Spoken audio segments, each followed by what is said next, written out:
오늘 본문에 세 사람이 한 자리에 있습니다. 총독 스룹바벨, 그리고 대제사장 여호수아, 그리고 세 번째 선지자 학개입니다. 그런데 성경은 두 사람에 대해서는 많은 걸 알려줍니다. 스룹바벨 총독, 대제사장 여호수아, 가문에 대해서도 얘기하고 오늘 성경뿐만 아니라 다른 성경에 대해서 그들이 무슨 일을 했는지 많은 걸 알려줍니다. 그런데 학개는 다릅니다. 성경 어디를 찾아봐도 학개가 누군지 말해주지 않습니다. 우리는 학개에 대해서 알 수가 없습니다. 이름만 딱 알고 있습니다. 성경은 그의 출신도 가문도 말하지 않습니다. 이름 하나만 남아있을 뿐입니다. 누군지 잘 알려주지 않지만, 하지만 한 가지는 분명합니다. 이 사람은 한 자리를 오래 지켜본 사람입니다.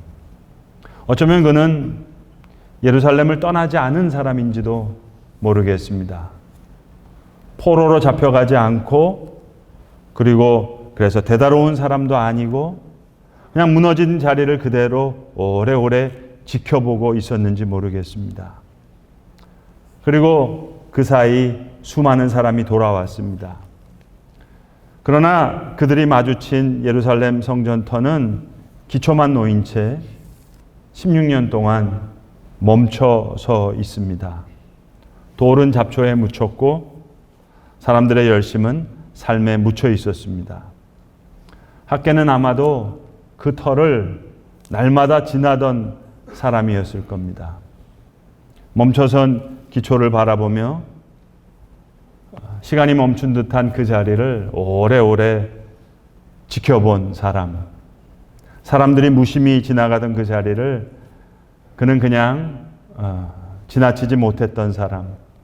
그리고 바로 그 사람의 입을 통해 오늘 하나님의 말씀이 총독 스룹바벨과 대제사장 여호수아에게 임해집니다. 근데 사실 학개 시대의 사람들이 게으르게 산 사람들이 아닙니다. 그들도 밭을 갈았고 집을 고쳤고 가족을 돌봤습니다. 망한 나라의 폐허 위에 다시 삶을 일으켜 세워야 하는 사람들이었습니다. 어쩌면 버티는 것 자체가 신앙이었는지도 모르겠습니다. 하나님을 버린 사람들이 아니었고 오히려 성전을 다시 세우겠다고 결단했던 사람들이었습니다.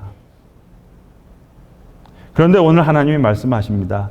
너희의 행위를 살펴보라. 이 말씀은 꾸중이 아닙니다. 왜 이렇게 애쓰는데도 삶이 메말라가는지 질문에 가까운 말씀입니다. 많이 뿌렸는데 수확이 적고, 많이 먹었는데 배부르지 않고, 벌어도 모이지 않는 삶. 여러분, 낯설지 않지 않습니까? 신앙을 버린 것도 아닌데 마음이 지치고 기쁨은 줄어들고 열심히 사는데 이상하게 삶은 자꾸 새어나가는 듯한 느낌.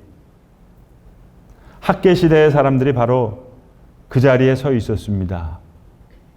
그래서 하나님이 다시 말씀하시는 겁니다. 너희의 행위를 한번 살펴보라. 백성들이 성전을 부숴버린 것도 아닙니다. 신앙을 등진 것도 아닙니다. 다만 늘 급한 일에 밀려서 여호와의 전은 뒤로 조금씩 밀려났을 뿐입니다. 그리고 여호와의 전은 뒤로 밀려난 그 시간 동안 그들의 삶은 마치 함께 제자리에서 맴돌고 있는 것 같았습니다. 앞으로 가는 것 같았지만 같은 자리에 돌고 있었고, 애쓰는 것 같았지만 마음은 점점 메말라가고 있었습니다. 그래서 하나님 말씀하십니다.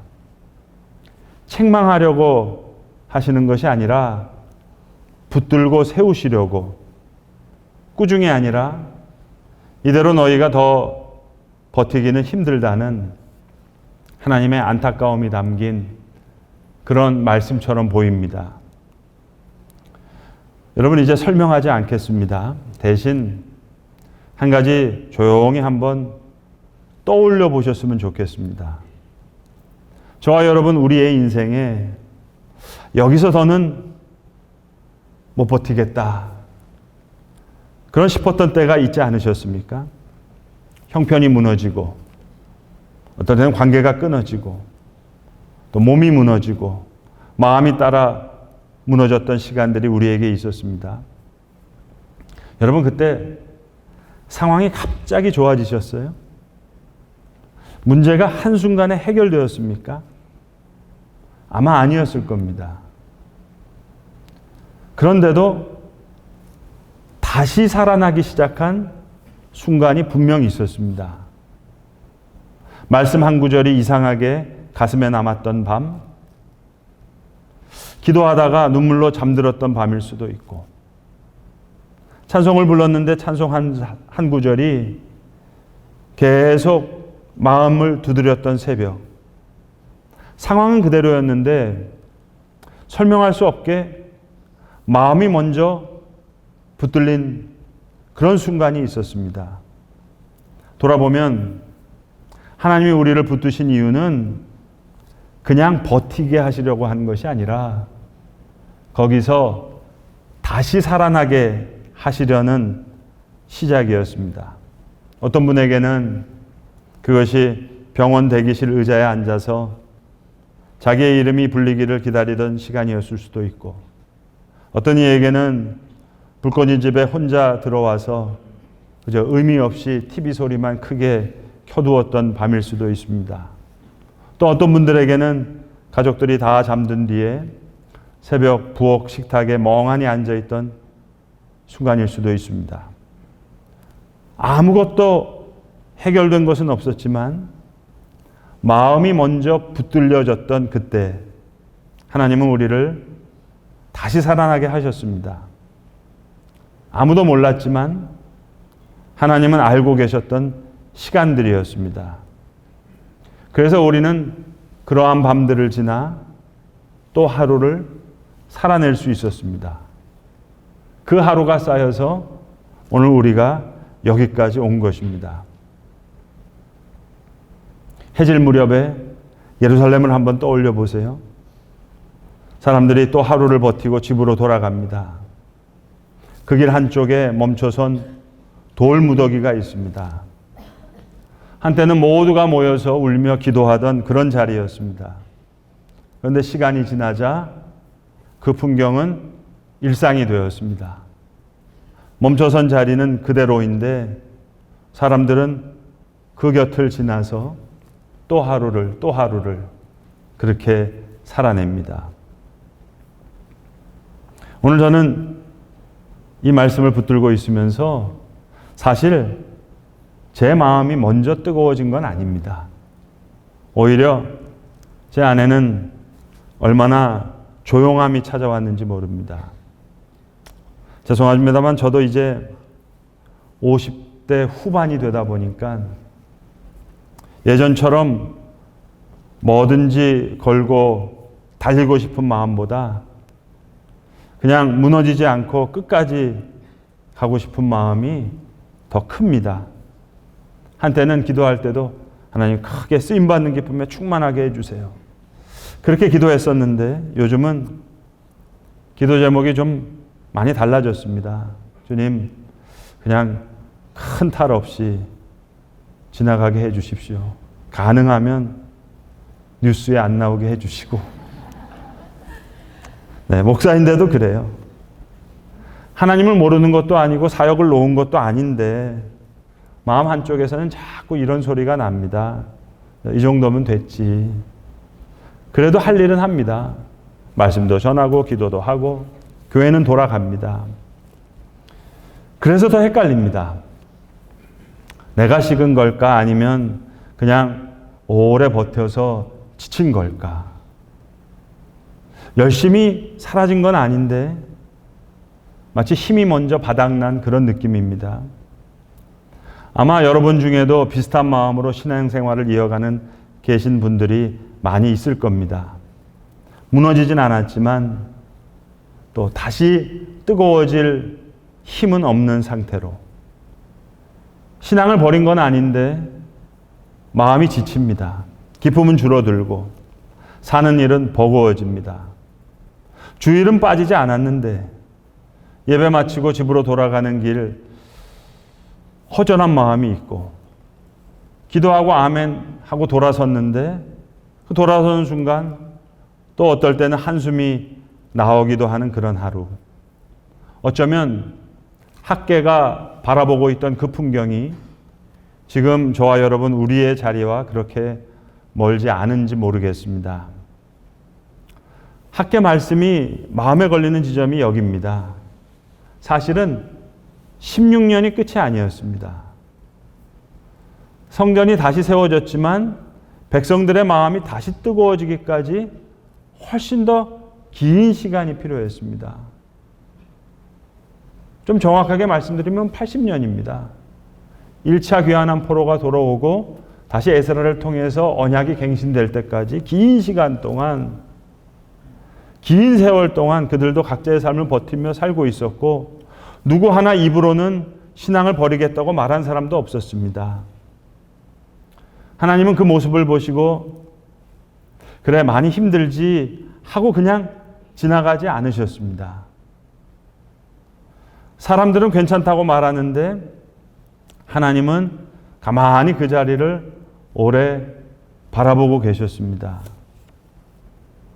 어쩌면 학계가 아니라 하나님이 성전이 멈춰선 풍경이 익숙해지고 하나님이 삶의 뒤편으로 계신 상태가 당연해져 버린 모습. 사람들은 그럭저럭 살아가고 있었지만 하나님은 그 자리를 그냥 두고 보실 수 없으셨던 겁니다. 우리 생각에는 이 정도면 괜찮은 것 같은데 하나님은 안 괜찮으셨습니다.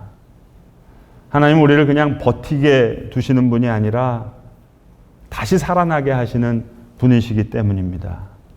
그래서 오늘 선지자를 통해 그러한 삶이 굳어져 버리기 전에 붙들려 세우십니다. 나는 아직 너희를 여기에 두고 만족하지 않겠다. 하나님은 익숙해지지 않으시는 거예요. 사람들은 지나쳤지만 하나님은 그 자리를 떠나지 않으셨습니다. 사람들은 괜찮다 말했지만 하나님은 괜찮지 않으셨고 사람들은 잊고 살았는데 하나님은 잊지 않고 계셨습니다. 그래서 학계의 말은 어쩌면 선지자의 외침이기 이전에 오래 참고 기다리시고 지켜보셨던 하나님의 가슴이 마침내 터져나온 음성이었습니다. 너희의 행위를 살펴보라. 이건 책망이기 이전에 붙잡으시는 손입니다. 돌아오라고 소리치는 음성이 아니라 넘어질까 봐 어깨를 붙드는 그런 손입니다. 나는 아직 너희를 이렇게 살도록 그냥 두지 않겠다. 아직 너희를 여기서 끝내지 않겠다. 무너진 자리에서도, 멈춰선 자리에서도, 익숙해버린 자리에서도 하나님은 포기하지 않으셨습니다. 사람들이 여호와의 전을 잊고 살던 시간보다 하나님은 그 자리를 기억하고 계신 시간이 더 길었습니다. 하나님은 멈춰선 그 자리에서 이미 다른 일을 준비하고 계셨습니다. 그래서 학계가 말하고 있었지만 사실은 하나님이 당신 자기 백성들을 다시 붙잡고 계시던 순간이었습니다. 그래서 하나님이 다시 말씀하시는 거예요. 말씀드렸듯이 학계에서 아무리 읽어봐도 학계가 누구인지 우리가 알 수가 없습니다. 오늘 스룹바벨은 스알데알의 아들이었다. 대사장 여호수아는 여호사닥의 아들이었다. 그들이 뭘 했고 많은 얘기가 있는데 학계에 대해서는 아무런 얘기가 없어요. 너무 이상합니다. 우리는 학계가 어떤 사람인지 전혀 알 수가 없습니다. 그런데 성경은 그에게 하나님의 말씀이 임한 날은 잊지 않고 적어둡니다.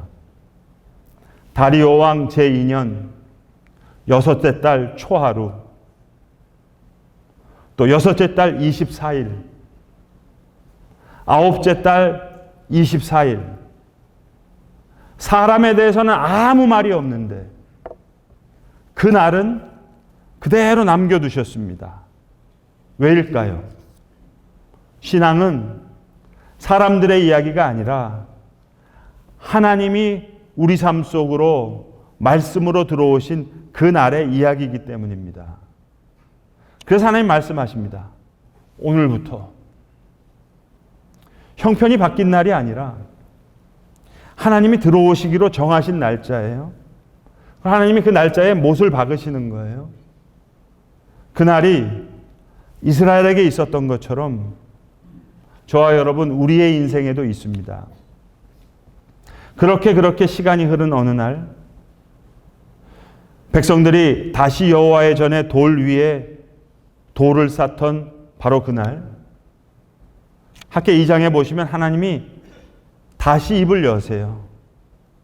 하나님 먼저 그들의 형편을 그대로 말씀하십니다. 곡식 종자가 아직도 창고에 있느냐? 없다는 거예요.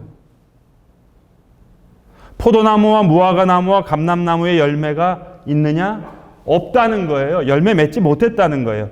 창고는 여전히 비어있고 나무에는 아직 열매가 없습니다. 눈에 보이는 형편은 달라진 게 없어요.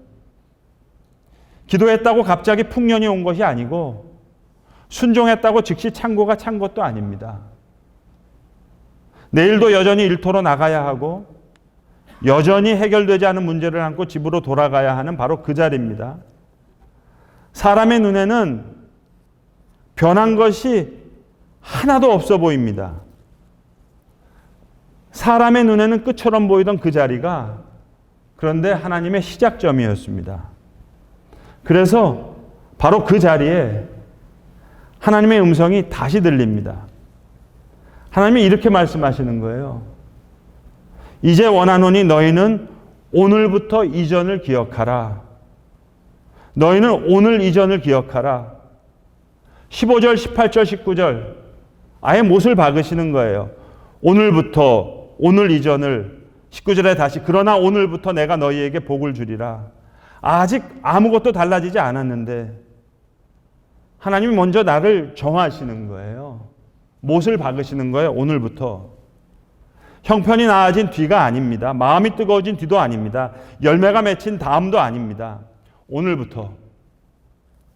그동안 지켜보고 계셨던 오래오래 그 자리를 지켜보고 계셨던 하나님이 이제 삶 가운데 들어오시는 거예요. 이제는 너희가 아니라 내가 하겠다. 우리의 열심보다 먼저 하나님의 손이 움직이기 시작합니다. 아직 아무것도 달라지지 않았는데 하나님 먼저 나를 정하시는 거예요. 오늘부터. 형편이 나아진 뒤가 아닙니다. 마음이 뜨거워진 뒤가 아닙니다. 열매가 맺힌 다음도 아닙니다. 오늘부터. 오늘부터입니다. 기도하겠습니다. 아버지 하나님, 우리는 학계에 대해서 아무것도 아는 바가 없습니다. 그러나 하나님의 말씀이 임한 그날은 기억하고 있는 이 말씀. 이제 원하건대 너희는 오늘부터 이전을 기억하라.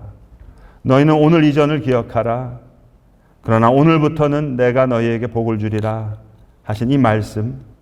주님, 우리에게 들려지는 말씀 되게 하여 주셔서 우리의 행위를 살피게 하시고 오늘부터 시작하시는 하나님의 은혜를 다시 새롭게 맛보게 하여 주시옵소서. 우리 구주 예수 그리스도의 이름으로 기도드리옵나이다. 아멘.